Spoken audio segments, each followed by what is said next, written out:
বাংলাদেশে চলমান গণতান্ত্রিক উত্তরণ এবং সংস্কার কর্মসূচির প্রতি পূর্ণ সমর্থন ও সংহতি প্রকাশ করেছেন জাতিসংঘ মহাসচিব আন্তোনিও গুতেরেস।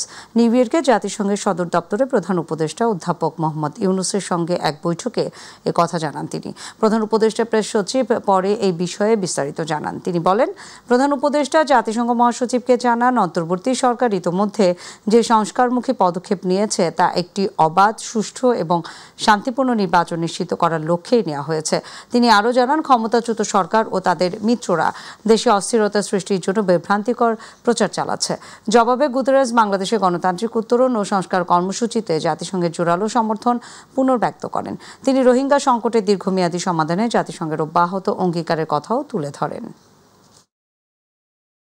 ওনাদেরকে আহ্বান করেছেন যাতে হিউম্যান রাইটস যারা অ্যাক্টিভিস্ট বা যারা গ্রুপগুলো আছে তারা জন্য বাংলাদেশে আরও ভিজিট করে। বিশেষ করে সামনের মাসগুলো খুব ক্রুশিয়াল, এই সময় তাদের ভিজিটটা উনি ওয়েলকাম করছেন, যে ওনারা আসলে তাহলে অনেক বিষয় নিয়ে, অনেক ফরগটেন ইস্যু নিয়েও তারা কথা বলতে পারবে।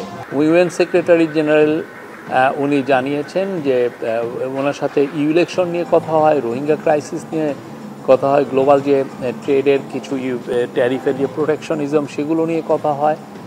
উনি ইউএন সেক্রেটারি জেনারেলের সাপোর্ট চেয়েছেন আগামী ইলেকশন, এই ফেব্রুয়ারি প্রথমার্ধে যে জেনারেল ইলেকশন হচ্ছে সেই বিষয়ে, এবং সেক্রেটারি জেনারেল অকুণ্ঠ চিত্তে জানিয়েছেন যে তারা বাংলাদেশের এই ডেমোক্রেটিক যে ট্রানজিশনে ফুললি তারা সাপোর্ট করছেন এবং সলিডারিটি ঘোষণা করেছেন। সিমিলারলি তারা রিফর্মের ক্ষেত্রেও তারা